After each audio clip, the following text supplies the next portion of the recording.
Every night, millions of people sleep in tents, in national parks, in forests, in the middle of grizzly bear territory, wolf country, mountain lion range, and almost none of them get eaten. That sounds obvious until you actually think about it.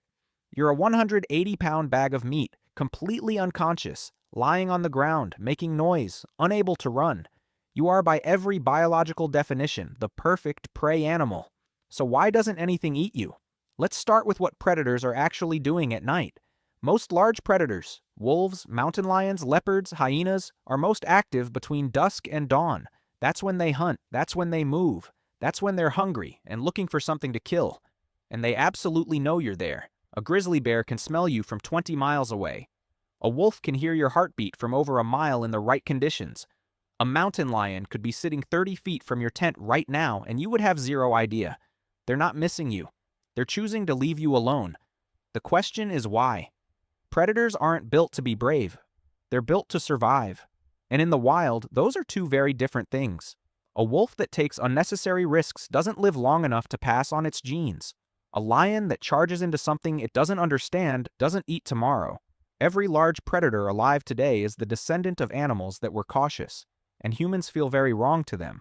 We don't move like prey. We don't smell like prey. We don't sound like prey. A deer freezes when it senses danger. A rabbit bolts.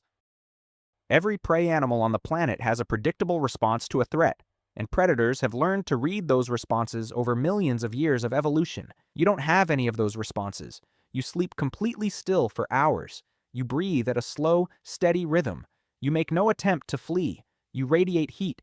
You carry strange smells. Synthetic fabrics, food, chemicals, fire. To a predator encountering a human for the first time, nothing about you computes, and animals are deeply, instinctively suspicious of things that don't compute. There's a concept in animal behavior called neophobia, fear of the unfamiliar. Most large predators have it, and they have it for a very good reason. In the wild, the things you don't recognize are the things most likely to kill you. A new smell, a new sound, a new shape in the darkness that doesn't match anything stored in your memory. The smart move is to avoid it. Humans trigger neophobia hard.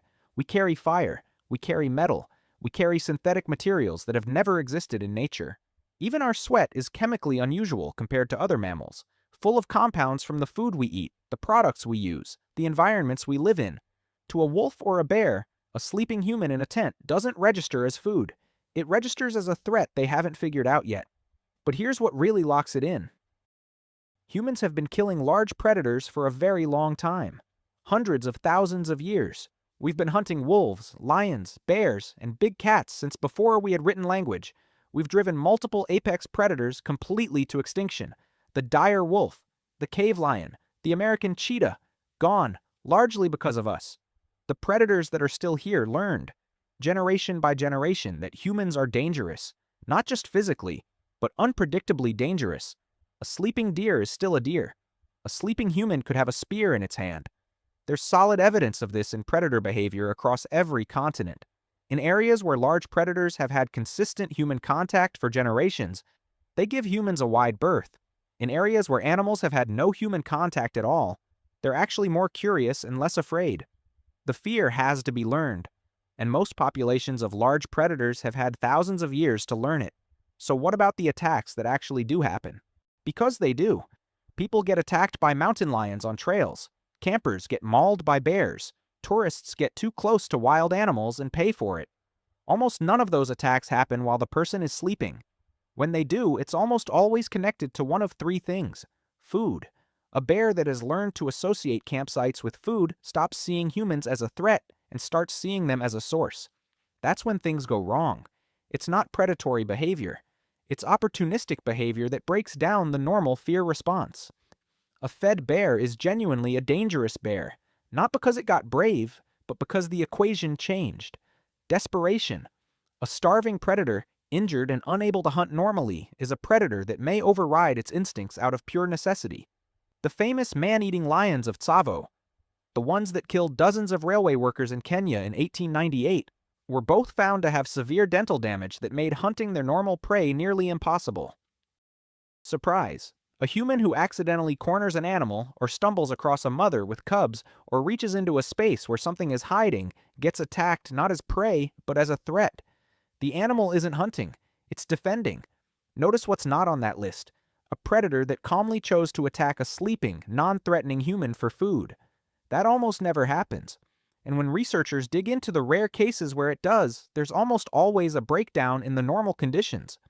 The animal is sick, injured, food conditioned, or had something go deeply wrong. There's one more piece to this that most people haven't heard. Wolves and other large social predators are deeply sensitive to group dynamics. They're constantly reading the social structure of whatever they're looking at. When they observe a group of animals, they're calculating hierarchy. Who's dominant? Who's vulnerable? Researchers who study wolf behavior have noted something strange. When wolves encounter sleeping humans in the wild, they frequently circle without approaching. They observe from a distance. They seem to be trying to figure out what the social structure is. And a sleeping human sends confusing signals. No submission, no dominance display, no body language at all. Just a calm, unresponsive creature that doesn't seem to register the wolf's presence. That confusion is protection. There's a deeper truth sitting underneath all of this. We've spent so much of human history being afraid of the dark, afraid of what's out there, building fires, building walls, sleeping in groups for protection. And for most of our history, that fear made sense. Early humans were genuinely vulnerable. We were smaller, slower, and far more exposed than we are now. But somewhere along the way, the balance shifted. We became so widespread, so consistently dangerous, so deeply woven into the landscape across every continent that large predators adapted around us. The populations that didn't learn to avoid humans got hunted out. The ones that did survived. The wilderness that feels so threatening when you're lying in a tent in the dark isn't looking at you the way you're looking at it. The wolf circling your campfire isn't deciding whether to attack. It's deciding whether you're something it wants to risk getting anywhere near. And almost every time it decides you're not worth it. And the data backs this up in a way that should genuinely surprise you. The National Park Service records every significant wildlife encounter in U.S. parks. Millions of people camp in bear and mountain lion territory every single year. The number of fatal predator attacks on sleeping campers across all recorded national park history is effectively zero. You are statistically more likely to be struck by lightning inside the park than to be attacked by a predator while you sleep in it. More likely to get injured driving to the trailhead. The fear and the reality are so far apart, it's almost hard to believe, until you understand everything that's working in your favor the moment you close your eyes. So the next time you're lying awake in a tent, listening to something move through the trees outside, trying to decide if you should be afraid, here's what's actually happening. Whatever is out there knows you're there. It smelled you hours ago. It heard you settle in. It's been aware of your breathing the entire time. And it's choosing to keep its distance. Not because it can't reach you, but because somewhere in the deep wiring of every large predator still alive on this planet, there is a lesson that has been passed down through thousands of generations. Humans are not prey. Humans are something else entirely. Sleep well.